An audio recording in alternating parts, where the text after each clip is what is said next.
Muy buenos días. ¿Cómo están? Feliz domingo. Si no tenemos el gusto de conocernos, mi nombre es Jorge Cota y es un placer estar con ustedes el día de hoy. Soy parte del equipo de Watermark en español. Cuando entró recibió un bosquejito y ahí van a estar los versículos que estaremos viendo el día de hoy y también puede anotar los puntos importantes. Pero hoy vamos a continuar con la serie titulada Una iglesia que venera la Biblia. Y sabe, la Biblia es la palabra de Dios. Así que si usted quiere que Dios le hable, lea su Biblia. Y si usted quiere que Dios le hable audiblemente, léala en voz alta. Porque venerar la Biblia es creer que es absolutamente verdadera, excepcional y confiable. La Biblia, mis hermanos, proviene de Dios y Dios no comete errores. ¿Sabía usted que la Biblia es el libro más vendido de toda la historia? Ningún otro libro ni siquiera se le puede empezar a comparar. Ningún otro libro en la historia ha sido tan escudriñado y criticado. La Biblia es excepcional. Ahora bien, la Biblia es un libro único. La Biblia fue escrita en un periodo de 1500 años, escrita a lo largo de 40 generaciones, escrita por más de 40 autores de todas las clases sociales, incluyendo a reyes, campesinos, filósofos, pescadores, poetas, estadistas y eruditos. Ahora bien, es importante señalar que cada uno tenía una perspectiva diferente sobre la vida. Muchos de ellos ni siquiera se conocían, muchos de ellos escribieron en siglos diferentes. Moisés, por ejemplo, era un líder político, adiestrado en las universidades de Egipto. Pedro era un pescador, Amos era un pastor, Josué era un general militar, Nehemías era un copero. ¿Sabe lo que es un copero? Es una persona que prueba la comida del rey para asegurarse que no esté envenenada. ¿Le gustaría tener ese trabajo? Daniel era un primer ministro, Lucas un médico, Salomón un rey, Mateo un cobrador de impuestos, Pablo un rabino. Y la Biblia fue escrita en diferentes lugares. Moisés, por ejemplo, escribió en el desierto, Jeremías en una celda carcelaria, Daniel en la ladera de un cerro y en un palacio, Pablo dentro de los muros de una prisión, Lucas mientras viajaba, Juan en la isla de Patmos, Josué en medio de los rigores de una campaña militar. La Biblia fue escrita en diferentes épocas. David, por ejemplo, escribió en tiempos de guerra, Salomón escribió en tiempos de paz. Fue escrita bajo diferentes estados de ánimo. Algunos escribieron desde las cumbres del gozo y otros escribieron desde las profundidades de la tristeza y la desesperación. Escrita en 3 continentes, Asia, África y Europa. Escrita en 16 países. Escrita en 3 idiomas, hebreo, arameo y griego. Y la Biblia, mis hermanos, cubre cientos de temas polémicos. Y sin embargo, habla con una continuidad increíble. La Biblia habla con una armonía que no puede ser explicada por coincidencia ni confabulación. Y de pasta a pasta encontrará esto: un héroe, el Mesías, un villano, Satanás, un problema, el pecado, y un propósito, la salvación, la redención de la humanidad. Como puede ver, hubo un arquitecto maestro que diseñó la Biblia.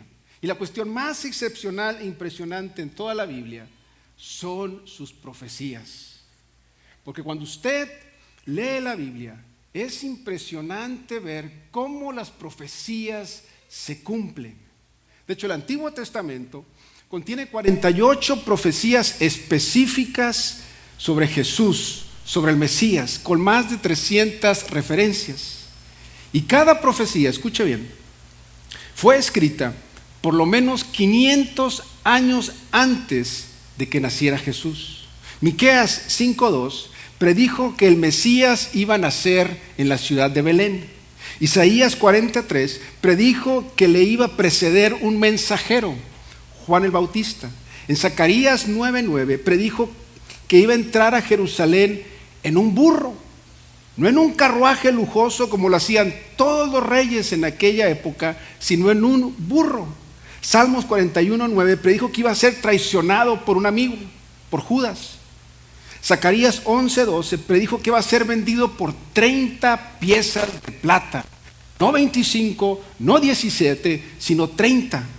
Salmos 22:16 al 17 predijo que el Mesías iba a ser crucificado 600 años antes de que se inventara la crucifixión. Isaías 53:12 predijo que Jesús sería crucificado con ladrones. Y mis hermanos, la lista continúa con 48 profecías específicas y todas cumplidas en Jesús de Nazaret. La Biblia, mis hermanos, es confiable. Y a través de los tiempos han existido personas que han querido prohibirla y quemarla, pero la Biblia, nos guste o no, no desaparece. ¿Por qué? Porque la Biblia es la infalible palabra de Dios.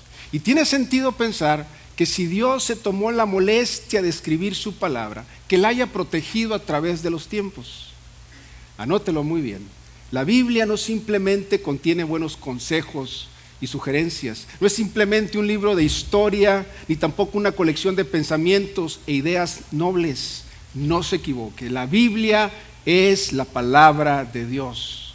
De manera que la pregunta es la siguiente: ¿realmente creemos que la Biblia es la palabra de Dios?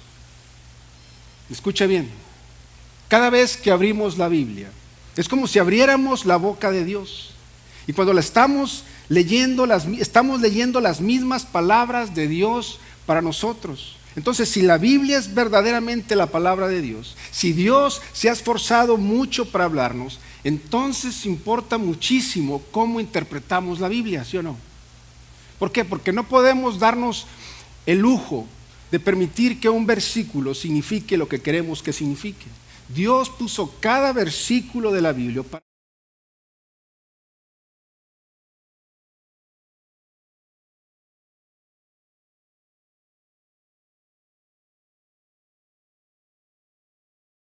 y ordenar nuestra vida en torno a Él.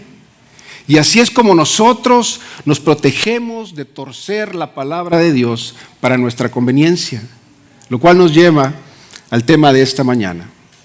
Y sabe, todos corremos el riesgo de torcer la palabra de Dios, interpretarla a nuestra manera. Y la realidad de las cosas es que todos estamos inclinados a crear una versión de la Biblia que nos diga sí a cada sueño y a cada deseo de nuestra carne. Queremos una versión del cristianismo que no requiera ningún esfuerzo. Y sabe, eso fue exactamente lo que pasaba con los fariseos en la época de Jesús. ¿Por qué? Porque los fariseos conocían la Biblia, pero la torcían la verdad para justificar sus acciones malvadas. Y Jesús constantemente los encaró. De hecho, ¿sabía usted que Jesús reservó las palabras más fuertes para los fariseos? Mire lo que dice Mateo 15, versículos del 1 al 9. Entonces se acercaron a Jesús unos fariseos y escribas de Jerusalén diciendo: ¿por qué quebrantan tus discípulos la tradición de los ancianos? Pues no se lavan las manos cuando comen pan. Él les respondió diciendo: ¿por qué también ustedes quebrantan el mandamiento de Dios por causa de su tradición? Porque Dios dijo: honra a tu padre y a tu madre, y el que maldiga a su padre o a su madre muera irremisiblemente. Pero ustedes dicen que cualquiera que diga a su padre o a su madre, aquello con que hubiera sido beneficiado es mi ofrenda a Dios, no debe honrar a su padre. Así han invalidado la palabra de Dios por causa de su tradición. Versículo 7. Hipócritas, bien profetizó Isaías de ustedes diciendo: este pueblo me honra de labios, pero su corazón está lejos de mí, y en vano me rinden culto, enseñando como doctrina los mandamientos de hombres. Ahora bien, los fariseos eran los líderes religiosos más influyentes en la época de Jesús. Los fariseos eran los superestrellas espirituales, eran la crema innata de la religión. Un escriba era un tipo de fariseo que era un experto legal en la ley mosaica, la ley que Dios le dio a Moisés, y Moisés escribió en el monte Sinaí en el Antiguo Testamento. De manera que los judíos veneraban la ley mosaica como la palabra de Dios. Pero los judíos también creían que Dios le dio a Moisés explicaciones y ejemplos de cómo interpretar la ley escrita que Moisés no escribió. Y estas explicaciones no escritas se transmitieron de generación a generación. Y con el tiempo los líderes religiosos continuaron añadiéndole leyes y reglas y tradiciones orales hasta el punto de que iban mucho más allá de lo que Dios realmente ordenaba o esperaba de su pueblo. De manera que cuando los fariseos cuestionan a Jesús acerca de que sus discípulos quebrantan la tradición de los ancianos, a eso se está refiriendo. Ahora bien, es importante señalar que estos lavados ceremoniales eran comandados por tradición, no por la Escritura. Como puede ver, el asunto en cuestión no tenía nada que ver con una buena higiene. Los fariseos se ofendieron porque los discípulos no observaban los ritos rígidos y extensivos de lavarse las manos antes de comer. Miren lo que dice el versículo 3. Él le respondió diciendo: ¿Por qué también ustedes quebrantan el mandamiento de Dios por causa de su tradición? Jesús le respondió con una acusación. ¿Por qué? Porque los fariseos estaban demasiado interesados en estas trivialidades ceremoniales. Y cuando declaraban a la gente sucia por causa de su tradición, le negaban el acceso a Dios. Y las tradiciones que ellos mismos exigían en torno a la ley de Dios, en realidad los estaba llevando a quebrantar la ley de Dios. Y Jesús les da un ejemplo. Mira lo que dice el versículo 4. Porque Dios dijo: honra a tu padre y a tu madre. Y el que maldiga a su padre o a su madre muera irremisiblemente. Pero ustedes dicen que cualquiera que diga a su padre o a su madre: aquello con que hubiera sido beneficiado es mi ofrenda a Dios, no debe honrar a su padre. Así han invalidado la palabra de Dios por causa de su tradición. Ahora bien, el mandato de Dios claramente decía que todos debían honrar a su padre y a su madre. Ese es el mandamiento de Dios. Como puede ver, en el primer siglo, los hijos tenían la responsabilidad de cuidar y sustentar a sus padres ancianos. Los hijos eran el plan de jubilación de sus padres. Sin embargo, se había formado una tradición en la que los judíos dedicaban a Dios los recursos que habrían de utilizar para cuidar de sus padres. Pero los fariseos tenían esta manera de sacarle la vuelta al mandato y torcían este mandamiento de honrar a tu padre y a tu madre. Sí declaraban que todas sus posesiones y todos sus ahorros estaban dedicadas como una ofrenda a Dios. Y entonces podían decir que sus recursos no estaban disponibles para ayudar a sus padres. Y es por eso que Jesús le dice hipócritas, porque afirmaban preocuparse profundamente de honrar a Dios y sin embargo estaban deshonrando descaradamente a Dios y su palabra. Transparentaban su profunda miseria moral. Y por eso Jesús los confronta. Mira lo que dice Lucas 6, 41 al 43. ¿Y por qué te preocupas por la astilla en el ojo de tu amigo cuando tú tienes un tronco en el tuyo? ¿Cómo puedes decir: amigo, déjame ayudarte a sacar la astilla de tu ojo, cuando tú no puedes ver más allá del tronco que está en tu propio ojo? Hipócrita, primero quita el tronco de tu ojo y después verás lo suficientemente bien para ocuparte de la astilla en el ojo de tu amigo. Así que hoy quisiera hablarles de un tronco que nos impide ver el mundo con claridad. Un tronco que nos lleva, así como los fariseos, a torcer la palabra de Dios. Y este es el legalismo. Es imprescindible que comprendamos qué es el legalismo y qué podemos ser víctimas del legalismo. Como puede ver, los legalistas creen tener una ventaja sobre la verdad. Los legalistas son cumplidores de la ley, o mejor dicho, son hacedores de la ley. Y por lo regular, las personas legalistas, los fariseos modernos, tienen una actitud engreída de yo soy más santo o espiritual que tú. Y los legalistas se imaginan que cualquier cosa que ellos leen en los versículos de la Biblia debe haber sido puesto ahí por parte de Dios. De manera que se convencen a sí mismos que Dios realmente habló sobre los asuntos que ellos consideran muy importantes, pero que solamente los cristianos comprometidos tienen la madurez para verlo y hacerlo parte de sus vidas. Y por consiguiente, los legalistas siempre encuentran errores y critican a aquellos que no están de acuerdo con sus puntos de vista, ya que ellos siempre exigen conformidad. Y cualquier persona que no esté de acuerdo con sus puntos de vista es un hermano en error.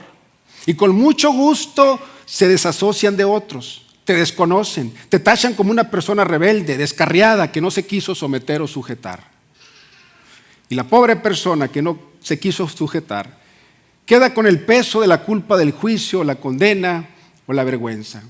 Queda confundida respecto a su posición como creyente porque no se conformó a las reglas de su líder.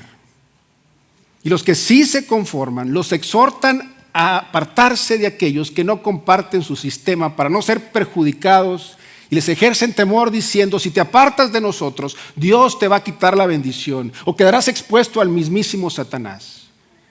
A diferencia de Jesús, quien afirmó que la característica, la marca de un verdadero creyente era el amor. Como puede ver, los legalistas creen que los verdaderos y maduros creyentes creen los que ellos creen. Y ese, mis hermanos, es el problema. Porque el legalismo siempre se fija en trivialidades y las hace la gran cosa. Y desafortunadamente los legalistas se vuelven ciegos al panorama grande debido al tronco poco amoroso en sus propios ojos. Así que anote el primer punto importante. El legalismo adora las reglas. El legalismo adora las reglas. Filipenses 3:9. No quiero mi propia justicia que procede de la ley, sino la que se obtiene mediante la fe en Cristo. La justicia que procede de Dios basada en la fe. Como puede ver, el apóstol Pablo sabía perfectamente bien de lo que estaba hablando, porque él era un legalista por excelencia. Y después de que se convirtió al cristianismo, Pablo cambió radicalmente. Llegó a ser un campeón de la gracia y la libertad. De hecho, todo el libro de Gálatas, el primer libro que Pablo escribió, lo escribió con la intención de cortar con todo el legalismo. De manera que al subestimar la gracia, los legalistas reducen la vida cristiana a una lista de cosas que debe hacer y otra lista de cosas prohibidas. Como puede ver, para el legalista todo tiene que ser blanco o negro, bueno o mundano, espiritual o mundano. El legalista no deja espacio para los claroscuros de la vida, para las convicciones personales o para las áreas neutrales de la vida. El legalista insiste en marcar líneas de distinción donde claramente la Biblia no lo hace. De manera que el legalista es firme donde la Biblia es flexible. ¿Escuchó? El legalista es firme donde la Biblia es flexible. Y cuando usted vive bajo la ley del legalismo, pierde el control sobre la gracia. Vivir bajo una lista de reglas sofoca la espontaneidad, la creatividad, el entusiasmo y lo peor de todo es que cultura división. Anote lo siguiente: el legalismo no es necesario. El legalismo no es necesario. Gálatas 3:2-3. Déjenme hacerles una pregunta. ¿Recibieron al Espíritu Santo por obedecer la ley de Moisés? Claro que no.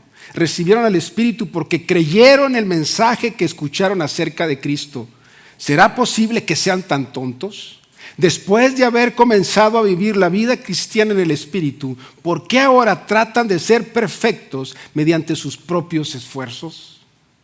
Como puede ver, nuestra relación con Dios es a través de la gracia y la gracia solamente. No hay nada que pueda hacer para que Dios lo ame más.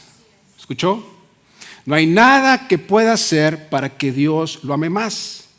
Isaías 64:6 dice: todas nuestras buenas obras son como un trapo sucio. Esas dos palabras, trapo sucio, literalmente significa un pañal con popó. Así que piense en todas las buenas obras que usted ha hecho. Equivalen a un pañal con popó. No hay nada que pueda dejar de hacer para que Dios lo ame menos. Dios, mis hermanos, simple y sencillamente nos ama. Aún así, muchos insisten en vivir bajo una lista de reglas. Y sabe, hoy por hoy la cuestión no es si nos lavamos las manos antes de comer. Ahora tenemos una lista mucho más refinada y espiritual, ¿sí o no? Y yo lo sé porque yo crecí bajo una denominación extremadamente legalista. Y yo recuerdo, cuando era adolescente, que escuchar música rockera era del diablo, ya que los ritmos y sonidos se originaron en el África durante la ceremonia de brujos. Y casi cada grupo, cada denominación tiene como su listita negra, ¿no? Algunos alegan sobre si debemos ver películas que no estén clasificadas para la familia. Otros discuten si debemos tomar la Santa Cena con vino o con juguito de uva, o si el pan debe ser sin levadura o con levadura, o si está bien con tan solo una galletita salado. Otros alegan sobre si la mujer debe llevar maquillaje o si hay ciertos peinados que son más espirituales que otros. Inclusive afirman que algunos estilos de ropa son muy mundanos. Otros afirman que los tatuajes, es tabú. ¿Que sabía usted que Jesús tenía un tatuaje? Otros creen que los hombres no deben traer aretes y que las mujeres no deben usar pantalones. Unos afirman que jugar a la baraja, a las cartas, es de la carne. Otros afirman que ver televisión o escuchar música secular es del diablo. Algunos afirman que ir a un restaurante donde vendan licor es pecado, porque si vas a un restaurante donde vendan licor estás apoyando al establecimiento. O acompañar tu cena con una copa de vino es del diablo. Algunos dicen que traer joyería o tener cosas buenas es malo. Y claro, si bailas, olvídate, en algunos círculos cristianos te condenan y hasta el infierno te mandan. Operarte la nariz, hacerte un estiramiento facial, aumentarte los senos o hacerte una liposucción. Cuidado porque ya estás jugando con Dios. El legalismo, mis hermanos, no es necesario. Anota lo siguiente, el legalismo no es espiritual. El legalismo no es espiritual. Gálatas 5, 1 al 2. Por lo tanto, Cristo en verdad nos ha liberado. Ahora asegúrense de permanecer libres y no se esclavicen de nuevo a la ley. Presten atención, yo Pablo les digo lo siguiente: si dependen de la circuncisión para hacerse justos ante Dios, entonces Cristo no les servirá de nada. El legalismo, mis hermanos, toma una forma de todos colores y sabores. Pero recuerde esto, el legalismo siempre se fija en cosas exteriores como evidencia espiritual. Sin embargo, la verdadera prueba de espiritualidad no es que tan puro soy yo por fuera, sino lo consciente que estoy de mi impureza por dentro. Por eso Jesús les dice: ustedes me honran de labios, pero su corazón está lejos de mí. El legalismo cree lo siguiente: porque yo haga o no haga, estoy agradando a Dios. Si yo pudiera hacer o dejar de hacer esto u otro, agradaría a Dios. Estas cosas que yo hago o dejo de hacer me ganan el favor con Dios. Y sabe, todo esto se resume en una sola palabra: el orgullo. El orgullo es el núcleo, es el corazón del legalismo. Claro, pintado de espiritualidad. El legalismo es exaltarse a sí mismo y ganar méritos, es sentirse superior a otros, es embriagarse de sí mismo. El legalismo es alimentado por el orgullo y por las comparaciones superficiales. Anótelo bien, la espiritualidad es buscar la pureza interna. Anote lo siguiente: el legalismo aborrece la libertad. El legalismo aborrece la libertad. Y aborrece la libertad, escríbalo, porque teme transigir.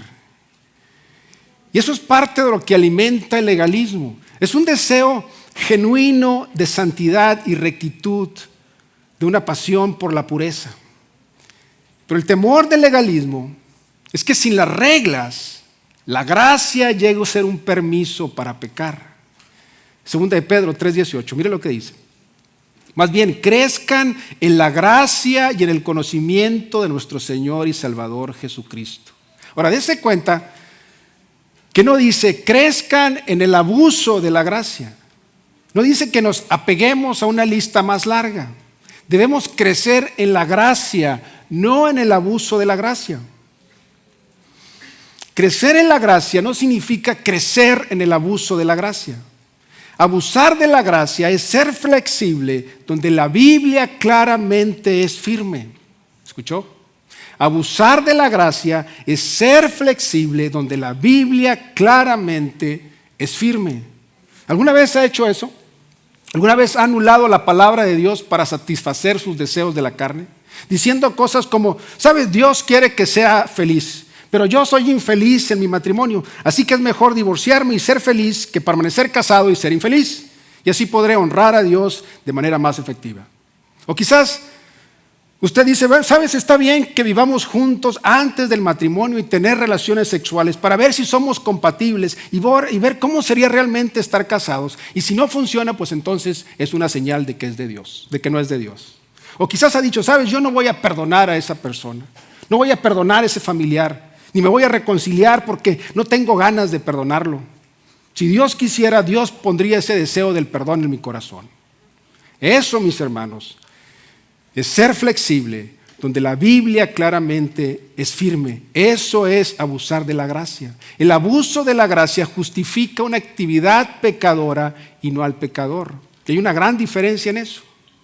El abuso de la gracia justifica o trata de justificar el pecado.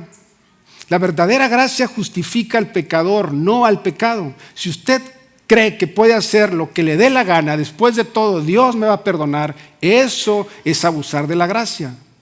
¿Por qué? Porque el abuso de la gracia trata de justificar las cosas que claramente la Biblia señala que son pecado. Por ejemplo, mentir, robar, los celos, la envidia, la inmoralidad sexual, el coraje, levantar falso testimonio contra tu prójimo. Todas esas cosas la Biblia claramente dice que son pecado. De hecho, San Pablo contrarrestó el abuso de la gracia con las siguientes palabras en Romanos 6, 1 al 2. Mira lo que dijo. Ahora bien, ¿deberíamos seguir pecando para que Dios nos muestre más y más su gracia maravillosa? Por supuesto que no. Nosotros hemos muerto al pecado, entonces, ¿cómo es posible que sigamos viviendo en pecado? Y el apóstol Pablo dijo esto porque nuestra comprensión de la gracia, escuche bien, no produce una licencia para pecar. Cuando usted realmente comprende la gracia de Dios y el sacrificio que hizo Jesucristo en la cruz por su pecado, ¿sabe lo que produce en nuestro corazón? Gratitud, no un permiso para pecar. La gracia no nos permite hacer lo que sea. El abuso de la gracia corta la bendición de Dios en nuestras vidas y una vida abundante. El abuso de la gracia fractura nuestra comunión y nuestra relación con Dios. Invita a disciplina divina. Y el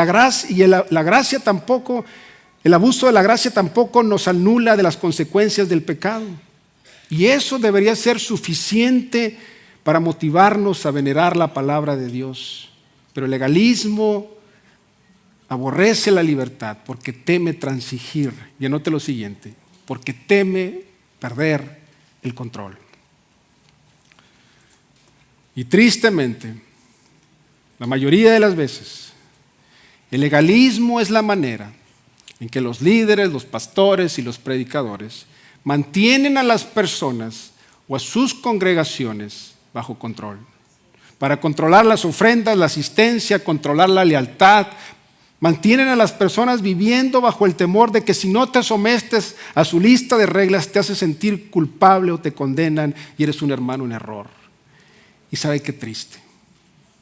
Qué triste porque el legalismo pone a prueba el nivel de lealtad de las personas. El legalismo aplica varias pruebas de fraternidad para determinar quién es aceptado y no. Es un chantaje espiritual. ¿Y sabe cuál es el núcleo del legalismo? El control y el orgullo. Mire lo que dice Colosenses 2, 16 al 23. Por lo tanto, no permitan que nadie los condene por lo que comen o beben, o porque no celebran ciertos días santos ni ceremonias por la luna nueva ni los días de descanso. Pues esas reglas no son solo sombras de la realidad que vendrá. Y Cristo mismo es esa realidad. No dejen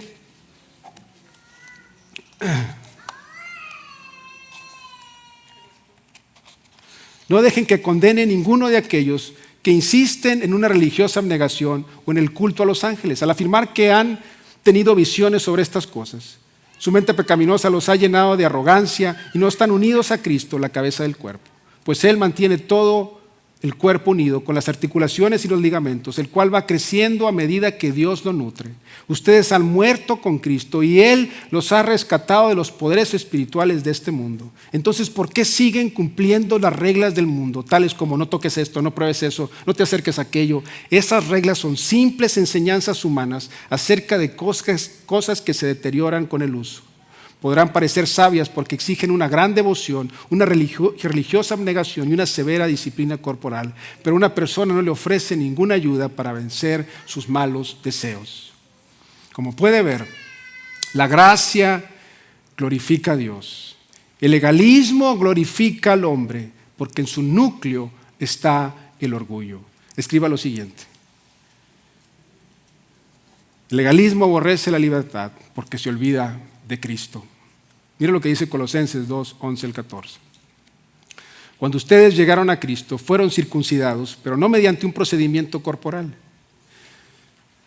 Cristo llevó a cabo una circuncisión espiritual, es decir, les quitó la naturaleza pecaminosa, pues ustedes fueron sepultados con Cristo cuando se bautizaron, y con Él también fueron resucitados para vivir una vida nueva, debido a que confiaron en el gran poder de Dios, quien levantó a Cristo de los muertos. Ustedes estaban muertos a causa de sus pecados y porque aún no les habían quitado la naturaleza pecaminosa. Entonces Dios les dio vida con Cristo al perdonar todos nuestros pecados. Él anuló el acta con los cargos que había contra nosotros y la eliminó clavándola en la cruz.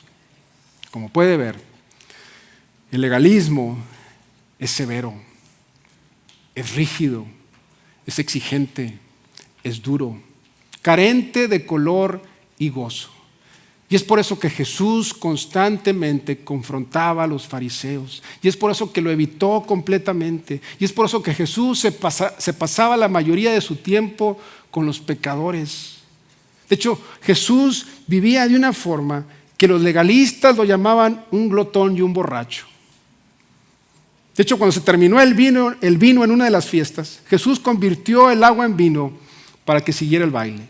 Jamás le pasó por la mente lo que iban a pensar las demás personas de él. No se preocupaba por su reputación. Se sintió totalmente libre para sentarse a platicar con una mujer samaritana. No rechazó las caricias de una prostituta. Tocó a los intocables, a los leprosos. Se juntó con la gentuza y hasta permitió que la gente lo usara. ¿Sabe por qué?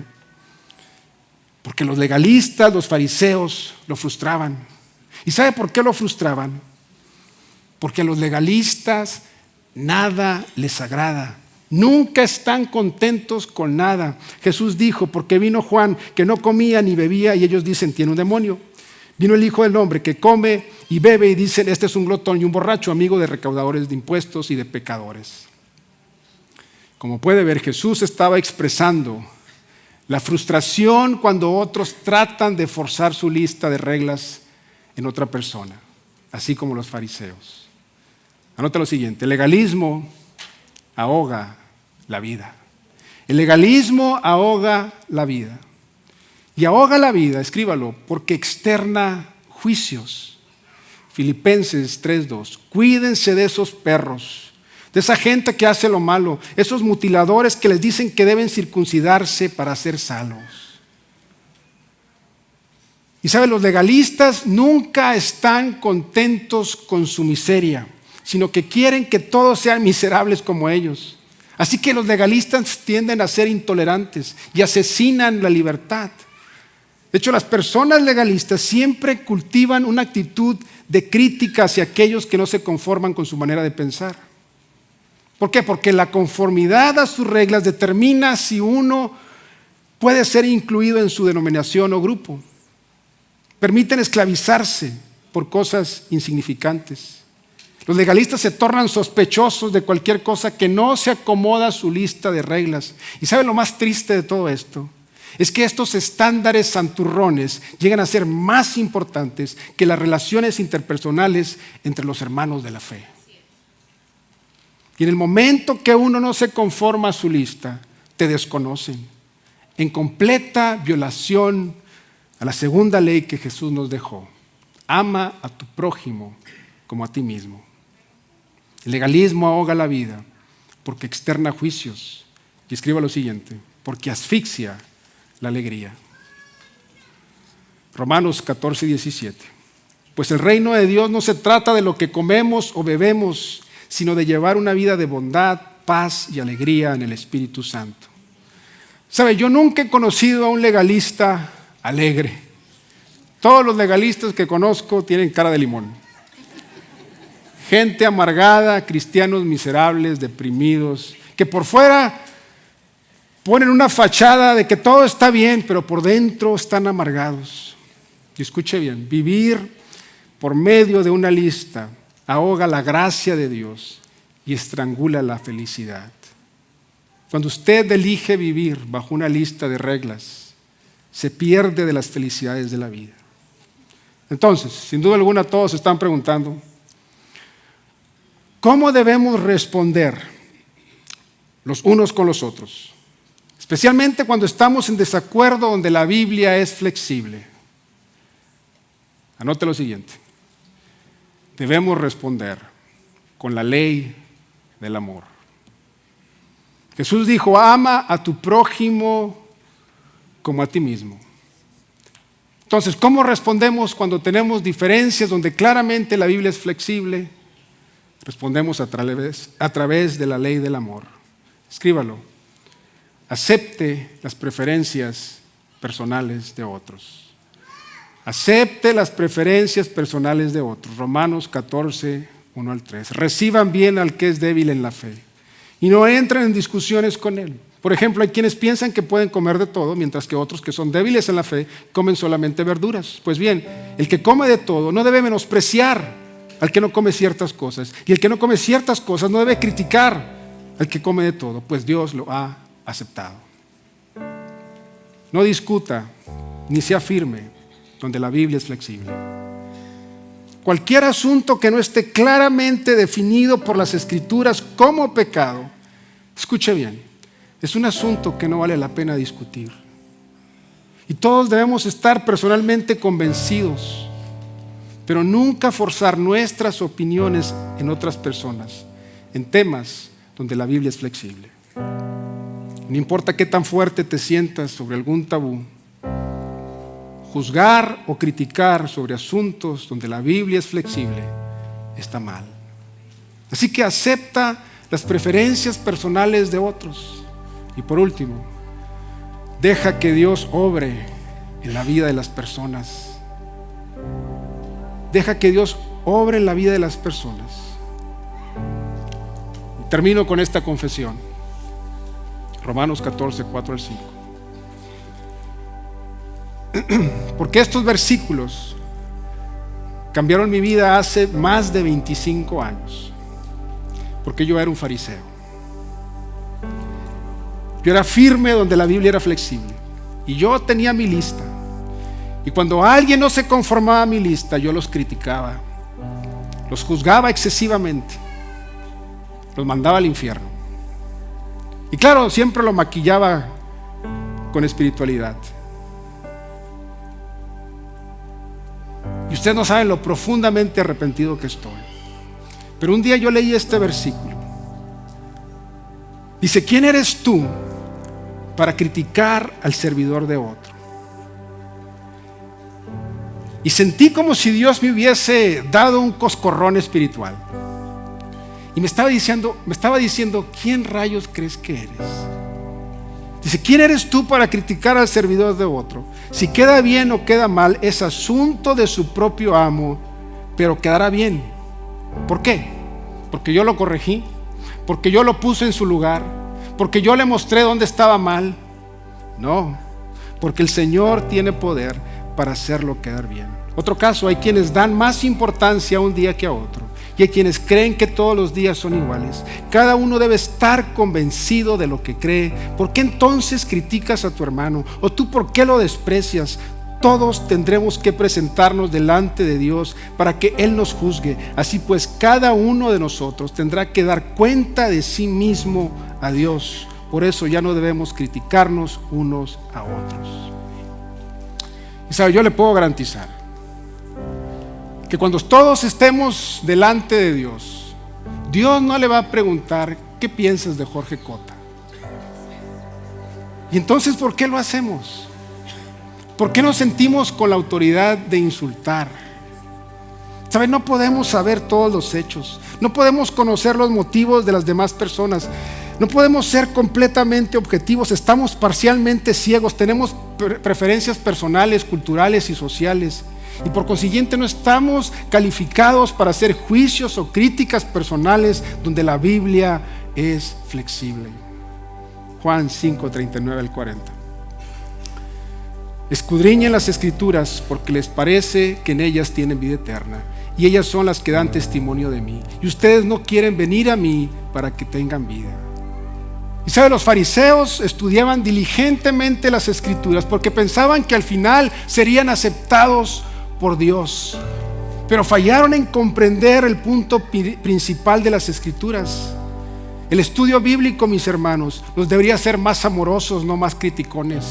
Escudriñar la Biblia nos debería ser más compasivos, no más inteligentes, ni mejores jueces.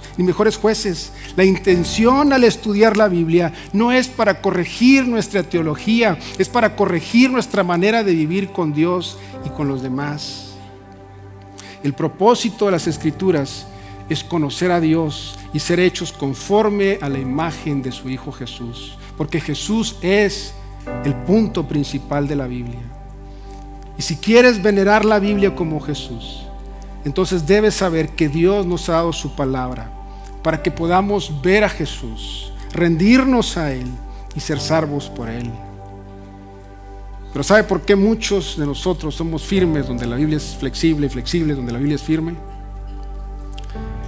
Porque el tronco en nuestro ojo nos deja ver con claridad. Pero cuando nos quitemos el tronco, podremos ver que Jesús es lo principal en las Escrituras y debería ser lo principal en nuestras vidas. Y Padre, inclinamos nuestro rostro el día de hoy. Y gracias por tu palabra. Gracias porque cada vez que abrimos la Biblia podemos escuchar tu voz. Y Padre, te pedimos que a través de tu Espíritu nos ayudes a venerar tu palabra, a ser flexibles donde hemos sido rígidos y a ser firmes donde hemos abusado de tu gracia. Y por último, Señor, es nuestra esperanza que si hay alguien aquí esta mañana que aún no entiende un encuentro contigo, Señor, que hoy sea el día en que invoquen tu nombre y que sean salvos. Te pedimos todo esto en el nombre maravilloso de tu Hijo Jesús. Amén.